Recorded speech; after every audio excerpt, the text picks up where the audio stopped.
Y'all don't know about this classic. This is a party banger, okay? In the 90s, we was like partying, rocking out to this right here, okay? When this came on, you ain't had nothing to say. You just was in here with yours. You was in there with yours, okay? Grand Puba. Okay. What more can I say? Parlay. All right, I'm going to get into the poetry, y'all. Y'all excuse me. I get hyped with the music. All right, so let me go ahead and get into it again. The poem is called My Connection to Sumpter Street, okay? I'm going to go ahead and get into it, and I ask that you guys please rock with me, okay? Again, a poem near and dear to my heart. And I wrote this just from memory, childhood memory, okay?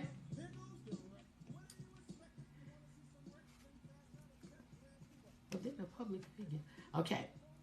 Something connects me to it. Wake up. Frankfurter water boiled on the stove in an old pot. Front door wide open. 2 women sit on crates right there in the front. Sumpter. Stand by the door. 2 women sit on crates. In between them stood I. Fix her a Frankfurter. She was sleeping. Big sister Frankfurtered 2 white bread slices. Wonder. Sumpter. 2 women sit on crates. Door wide open. Lots of laughter. 2 Frankfurters from the boiled water in the old pot. White bread slices. Wonder. Big sister adds mustard and sauerkraut. Kids outside playing. Sumpter. 2 women sit on the crates. Door wide open. Right in the front. It's evening time. Not quite sure where the 2 Frankfurters were eating when they sat between 2 white bread slices of Wonder. Back then, big sister added mustard and sauerkraut. Sumpter. 2 women sit on crates. In front of the door, wide open. Golden or pink champagne they drink. Laughter. 2 Frankfurters from the boiled water in the old pot on 2 white bread slices of Wonder with mustard and sauerkraut. Consumed after big sister prepared it quickly.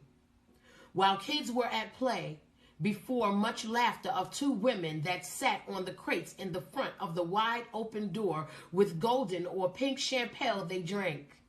People walked over to laugh with the 2 women that sat on the crates in the early evening, but dark. Something connects me to it. To the street of the kids up and down the block. It's summertime. Everyone was community. It was Sumpter. The lighting in the house connects me to it from the night, from the night light of the lamp poles, the nighttime street light from that night connects me to it. Waking from the nap, where remembering the full day was vague, connects me to it. The 2 women sitting on the crates, laughing, drinking golden or pink champagne, 1 mama, 1 close friend, who died in the fire from the building across the street, later on, died, saving lives. This gives me a remembrance of joy in the air of the 2, maybe 3-year-old little girl who stayed connected to that moment. Years later, it was home. It was Sumpter Street.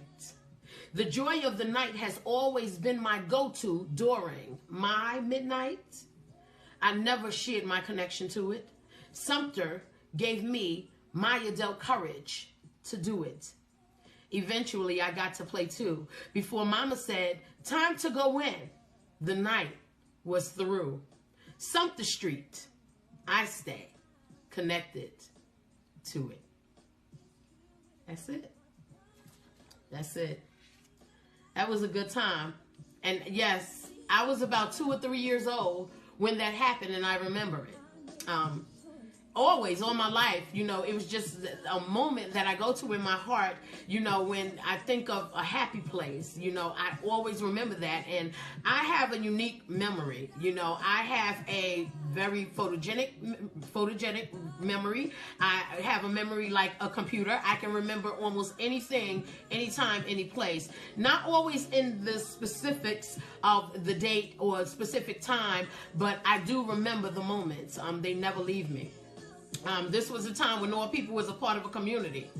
For the kids, difference was unknown. There was no difference with children. We all knew each other. We all played with each other. We had block parties. We played in the Johnny Pump, which you guys call the fire hydrant, okay? People did not weaponize the police in our culture, which was a melting pot of people from all walks of life. We did not weaponize the police. We just loved them, anybody that came in the community. You know, black radio at that time played all genres of music. There was no rap radio stations, okay? There was not no specific radio stations for R&B. Rap actually was limited because it was not a plethora of music and talent like it is today. So when we got to hear it, it was something big for, you know, my bigger sisters and older brothers. You know, it was hip for them. That was the word they used. It was cool. It was the music to gravitate towards when they had the jams in the park. You know, we didn't have a specific station.